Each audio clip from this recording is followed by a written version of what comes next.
Oh my God, that is so damned gross.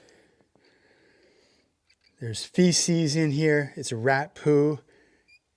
Oh my God.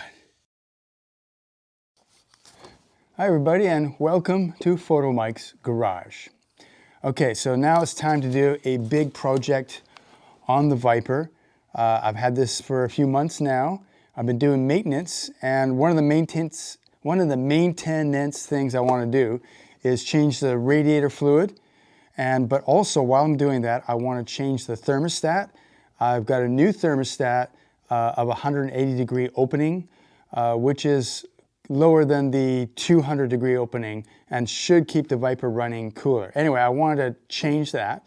So change the fluid, change the thermostat. And to get to the thermostat, you got to take the whole intake off. And that's okay, because I want to clean under the intake because a rat got in there and chewed some of the wires. And I could be stranded on the side of the road at any moment driving this car with those chewed wires. So I want to fix the wires, clean up underneath here. I've got everything I need, I think, to do the job. I've got the intake gaskets. I got the thermostat. I think I'm ready to go. I'm also going to replace my water tank because this water tank is damaged, perhaps from an accident or something else, and it's been fixed with silicone. Yeah, that's right, silicone. Oh, I'll show you. Just wait a second. Okay, here's the old one. You can see there's silicone here, silicone here, silicone here. It is leaking, so this has to be replaced. I found one, brand new, so I'm going to put this in. Unfortunately, this is made in China, but hopefully that'll be okay. I'd rather have all American-made parts on this American supercar. Yes, I said supercar. I think it qualifies as a supercar.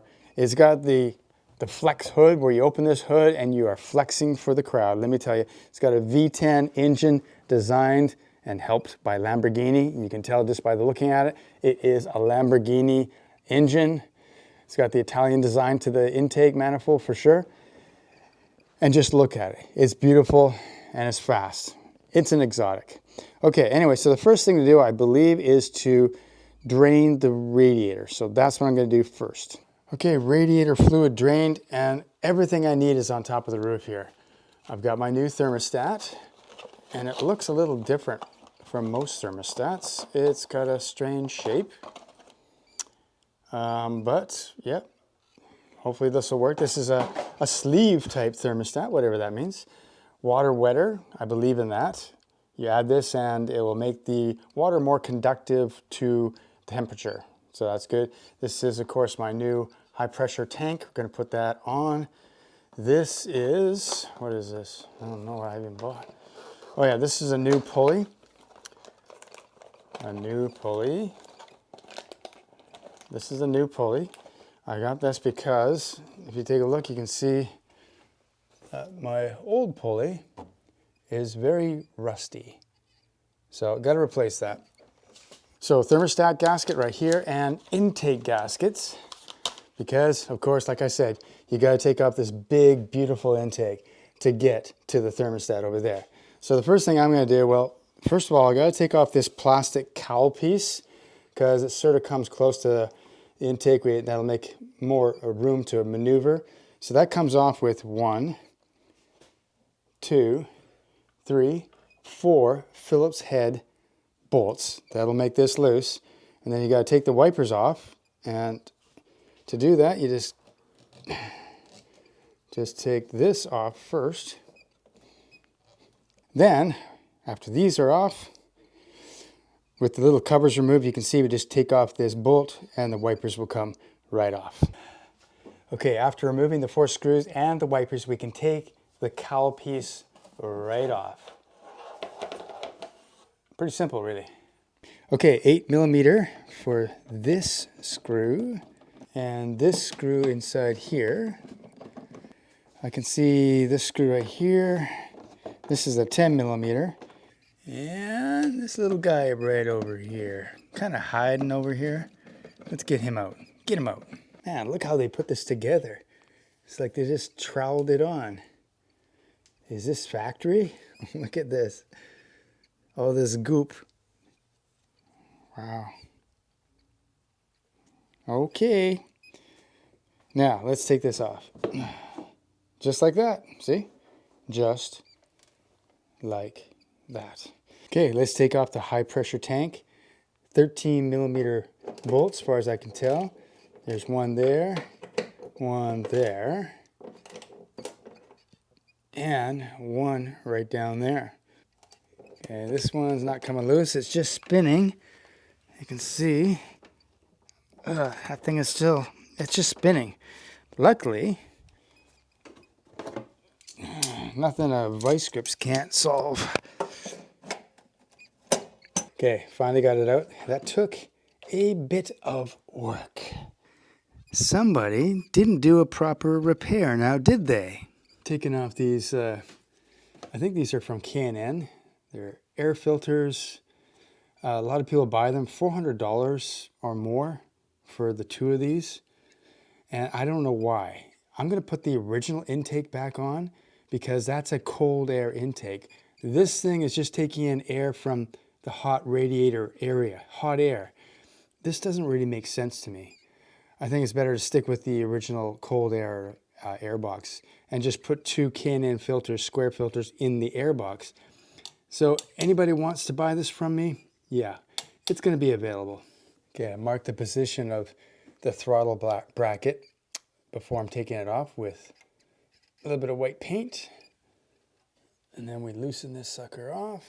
Okay, I've got mostly everything disconnected, but it's important to remember to disconnect the fuel line right there. Before you do that, you have to relieve fuel pressure.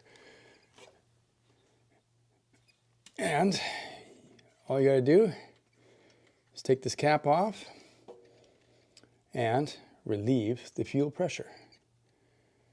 As you can see, there's not much pressure because this car's been sitting for quite a while. If your car hasn't been sitting, you should be careful because a lot of fuel might come out of here rapidly, so you gotta be careful. Actually, that's kind of hard to reach right now, so maybe what I'll do is I'll take the whole manifold off, move it forward slightly, then I'll undo that connection. Okay, so let's continue to take off the manifold. And also, by the way, I'm going to remove all these plastic add-ons that the previous owner did. This, I think, looks really cheap. It looks like molding, cheap side body molding that they put on here. They cut to size. I don't understand the obsession of trying to add chrome to a car that never had any chrome. There's no chrome on this car. No chrome. So why add it, you know? So I'm going to be taking these off and just finishing up the brushed aluminum underneath here. Yeah, I think it'll look a lot better. Also, I'd like to take these guys off too, but that might be hard. No chrome. No chrome. Okay, so a 7/16 socket is going to work. On a 1/4-inch ratchet will just fit in there.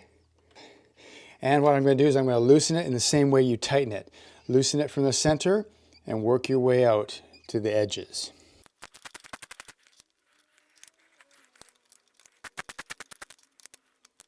Okay, it should come out. Oh. Oh.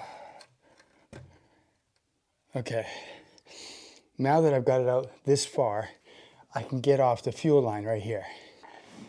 It's time to carefully lift this thing up.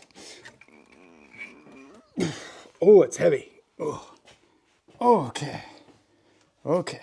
Okay. Okay. Okay.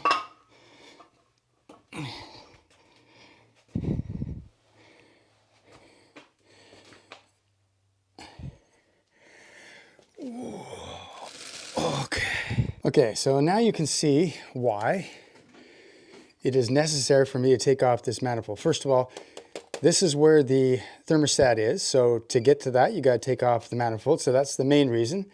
Replace the thermostat in there. But look at this. Oh my God, that is so damned gross. There's feces in here. It's rat poo.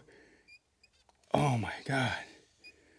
That is so filthy, gross. Yeah, there was a rat living in this area. And look at right here. Of course, that's the other major reason. They chewed on the wires. The rat chewed on the wires. You can see that one of those injector wires is just hanging on by a thread. So it's only a matter of time until that went on me, and then there'd be trouble. And someone else has been in here before. You know, I can tell because I don't believe they use this copper sealant at the factory. So there's that. And the whole wiring harness is supposed to be plugged in to the bottom of the manifold. And this one, it was all just loose, just lying there. You can see more chewing of wires right there. Okay, anyway, so you can see this is why this had to be done. Yeah, I don't know if you can see that, but the valves are very clean inside the ports. That's the beauty of port injection. You don't get too much carbon buildup. So there's no carbon buildup in any of these ports that I can see. It's looking pretty good. Now, it's also a good idea to put pieces of paper or a paper towel inside each port to make sure that nothing falls in. Like when you're cleaning all this junk, you don't want anything falling inside there. So I'm going to be putting paper in each one of these. So I hate to say it, but this Viper has been abused by a previous owner. There's just no doubt about that. It was left outside to be taken over by the rats. That also explains why there's so much rust on the front of this engine. The pulley, as you can see, it's all rusty. It's all rusty. So I got my work cut out for me with this car. 3 7/16 bolts came out, so now this will simply come off. This will come off. All right. Oop. I can't believe it. There's 13 7/16 bolts holding this valve cover on compared to just 4 for the small block Chevy. So let's see what happens now. Almost free. There you go. Those are all stock rockers, as I would expect. And so far, everything looks really good. And I gotta say, when you take a look at this intake, what does that make you think? That looks like Italian design right there. Italian design, something you would see on a old Maserati, Ferrari, Lamborghini. This is so clearly the influence of Lamborghini on the Viper. I've got some of these lousy chrome strips taken off. This is the way it's supposed to look. Now I'm going to polish this up more. It's going to look better, but this is the way it's supposed to look. Not like this, like this. That's so much better.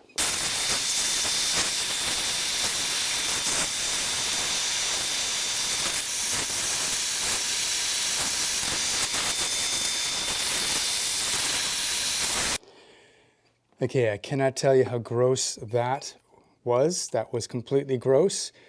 You can see that that rat was using the inside of my Viper engine as a toilet. It was 2 inches deep with rat feces. How disgusting. How did this come to be? The rust on the front pulleys, you can see the rust right there, plus the rat and everything else means that this Viper was kept outside. Who would ever do such a thing to a Viper? It's just inconceivable that someone would mistreat this car in this way. I'd really like to know the history because I have a few words to say for that previous owner. Wow. Or probably dealership. Okay, I've now inspected my wiring harness on both sides, and there's some tape that has to be replaced. A few of the plastic conduit has to be replaced.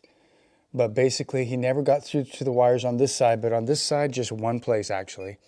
Pretty serious. The last injector almost cut through here, almost cut through here. And of course, the real danger is that I could have had a short across here. 2 wires could have touched, could have had a short. And maybe be dead in the water, just sitting at the side of the road, maybe.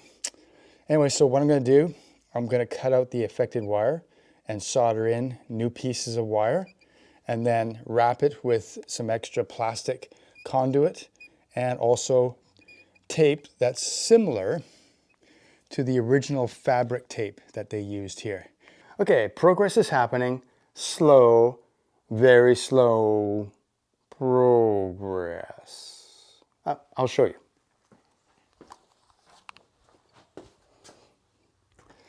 All right, as you can see, I've got the whole inside underneath the intake manifold all clean. All the rat poo is gone. That was so gross. Nice now. New intake manifold gaskets. Had a little trouble with that because I ordered them and I only got one gasket. It wasn't clear in the ad. One gasket, so I had to order another one. So I got two separate gaskets.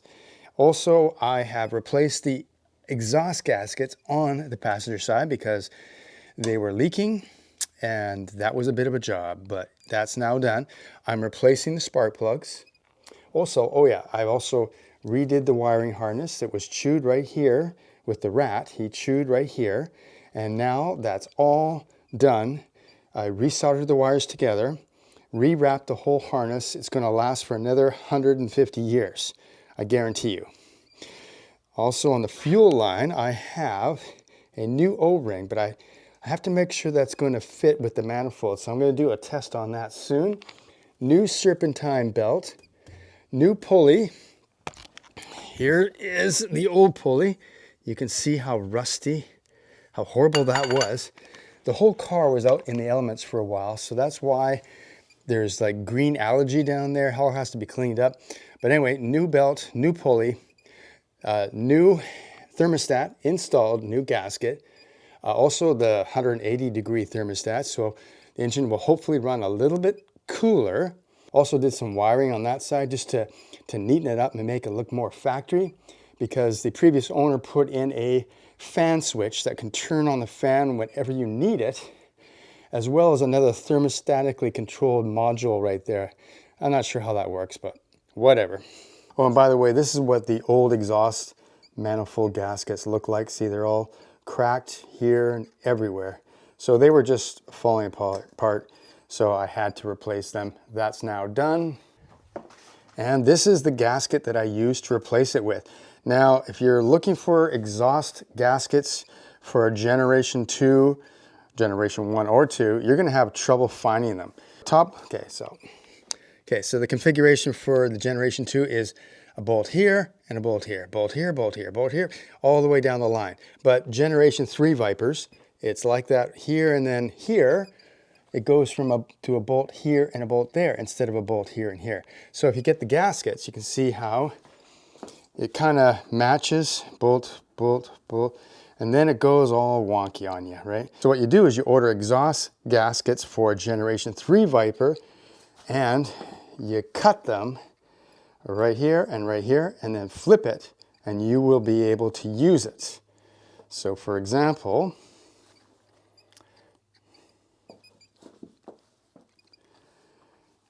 you can use this one, and this one at the back of the motor. There's all three. And then you cut it right here and here. Take this, flip it over, and then you'll be able to use that at the front. Anyway, it'll work. It'll work. So these are readily available gaskets. You can find them anywhere, not too expensive. The gaskets for the real good gaskets for the Generation 2 with the proper bolt sequencing, well, that's really hard to find and expensive if you find it. So just get the Generation 3, cut them, and you can use them. Okay, I'm just about to put my new spark plugs in, but then I thought, well, I better take a look inside the cylinders to see what the condition is like since I have the spark plug out, and since I do have a Depstech endoscope. I have an endoscope. So I'm just gonna get this going. And this is a great tool. I mean, a lot of YouTubers have this now, so I had to have it too. It's got its own screen. It's got two cameras. It's got its own light. You can see. Let's see. It's got its own light, and you can just stick that wherever you want it. And you're gonna stick that right in here.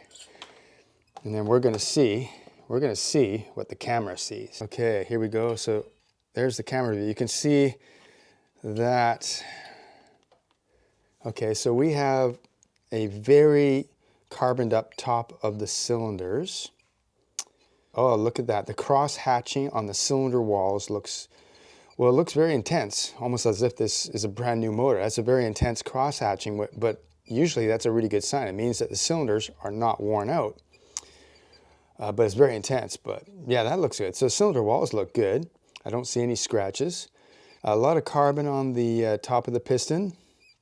Everything looks stock in here. And also you can see the valves, the exhaust valve, and you can see the intake valve. Okay, so there you go. What a great little tool this is. Really good. And by the way, before you take out the spark plugs, you've got to clean out these tubes. The tubes, right? And you can use shop air or a bicycle pump like this. Got to get rid of this junk so it doesn't fall into the cylinder. Okay, the moment of truth, the moment of truth. I'm ready to lay in this beautiful but fairly heavy intake manifold. It's a work of art, but it's a fairly heavy work of art. So I'm just going to lay it down right here for now.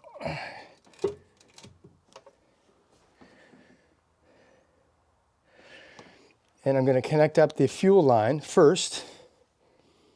I'm going to connect up the fuel line first, and then I'm going to move it back a little bit and down, and then hopefully not wrecking the gaskets, which I sealed already onto the heads. So, man, this thing looks beautiful. Really, really beautiful. I still got a lot of hard work to do here. I've got to install the injector harness underneath, in clips underneath this heavy intake manifold, which is hard. And then I got to snake the clips up that clip into the injectors here. So that's a bit of work, all while not destroying my gaskets, which are already on the heads. So yeah, let's give it a try. Okay.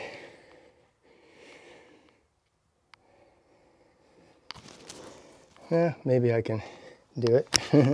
What do you think? Do you think I can? I don't know.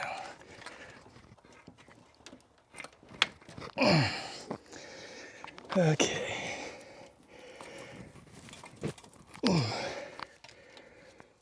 Okay.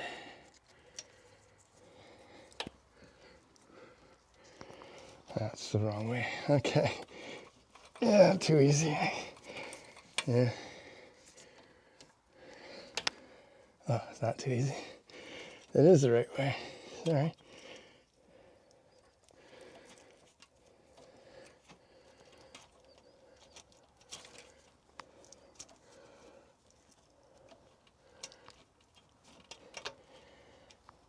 Okay.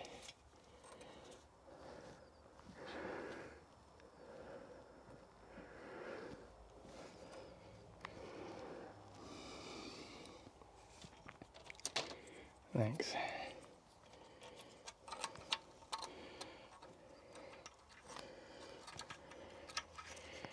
Okay, that's that one.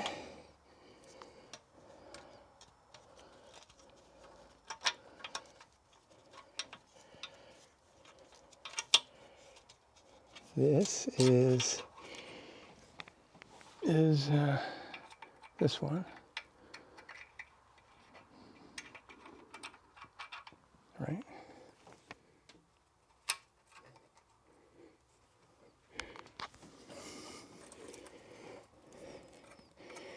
And every second one, right?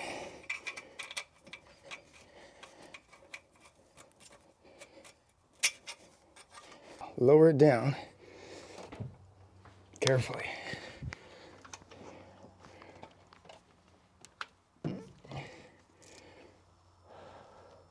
Yeah, already got a crack there.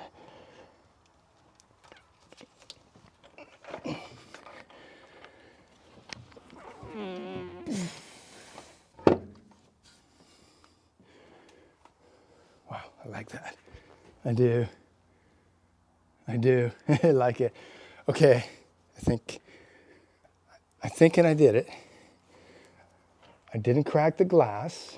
I'm thinking I did it, okay? I'm gonna do a little double checking, but the manifold is on.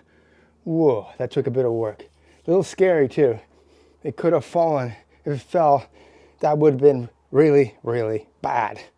But it's on, okay.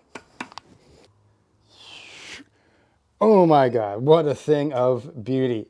Finally, just about all put together. This engine is gorgeous. If you get off on mechanical things, then you are very happy to see this right now because this is a thing of beauty. It's still got its little chips and everything else, so I just put a coat of clear over the manifold and the valve covers just so that it would pop up the color a bit more, and it looks really good. Everything is back together. I just have to fill the radiator system, and then I'm going to do a first start after a whole month of sitting in the garage. And the weather is awesome, so I want to get out there, start cruising with this Viper. And now that I've done so much of the maintenance, I'm going to feel pretty confident about driving this car anywhere. New spark plug's been put in, changed the gaskets, changed the intake gaskets, changed the exhaust gaskets, cleaned underneath the manifold where the rat was living, and new air filter system. I went back with the stock air box. That looks awesome. 2 K&N filters, smooth tubes, so this has got 460 horsepower. And with the Belanger exhaust, perhaps even more. Awesome. New serpentine belt, a new idler pulley to replace the rusted one. I tell you, it just looks awesome in here. And I'm just going to fill the radiator system. I'm going to use water wetter. I believe in this stuff. It's going to make the engine run even cooler. Oh yeah, now, I've got one of these Anoid things. Annoying things. I'm not sure how you pronounce that. But anyway, they're supposed to stop the electrolytic action of the antifreeze working against the aluminum block. I don't know. I don't know how it works. This chemistry, failed chemistry in grade 12. So let's just pretend that it's just doing its job. Water wetter. Get in there. Drink up, little buddy. Yeah, that's right. It's going to make everything all right. Ooh, yeah. Looks like Kool-Aid, but I wouldn't want to drink that. Ooh, yeah.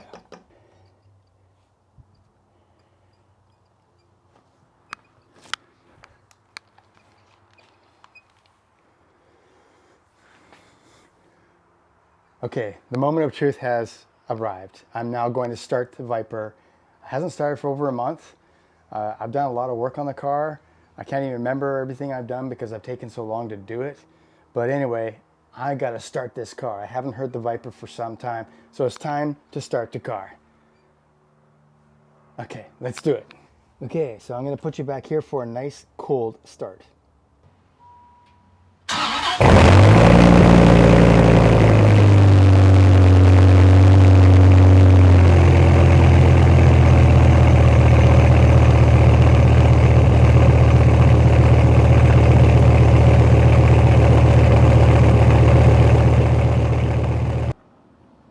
All right, so there you have it. The job is done, but not really because I still have a lot more to do. This is just the beginning of the work on the Viper. But I thought I'd end the video here with a list of everything that I did and what it cost for the parts, roughly. Okay, so I got a new serpentine belt, that was $20. A new idler pulley, $42. Also remember, these are in Canadian bucks. Canadian bucks, which are not worth as much as American bucks. But anyway, I got a new used air box. Very lucky to get that because I want to return it back to stock. That was $500. Yeah, some of the parts are expensive because you can't find them. Okay, 2 K&N air filters. These are really expensive, $140 for 2. New thermostat and gasket, $47 for the thermostat, $30 for the gasket. And of course, when you do that, you got to take off the intake manifold. So I cleaned underneath the intake manifold, took it off, cleaned all the rat shit out, and new gaskets and a new fuel O-ring. That was, the gaskets were only $33, not bad. I also replaced the radiator pressure tank because mine was broken, brand new one, $220, awesome. Replaced all the spark plugs with stock size spark plugs, $55 for that because there's 10 of them. Of course, if you had a Hemi engine, you'd have, 16, so it's still better than that. I redid the wiring underneath the engine bay to make everything look a little neater. Replaced the exhaust gasket on one side. That was $50. And water wetter to fill in the radiator and water wetter, $18. And also I endoscoped all the cylinders, as you saw, and everything is looking pretty good. Nice crosshatch still on the cylinders, doesn't look like much wear at all. So everything's looking pretty good inside the motor. Anyway, the grand total, and I'm probably forgetting a few things, is 1,155 Canadian dollars. So that's like, 800 US dollars, maybe a little less. Anyway, there you go. Quite a bit of money on the Viper. Did all the work myself. I'm pretty proud of it. I'm becoming intimate with the Viper because taking things apart, looking at things, you get to know how a car is built. And I love how this car is built, hand built, with a fantastic mechanical monster in front. Anyway, thanks for watching Photomikes Garage. More Viper content coming in the near future.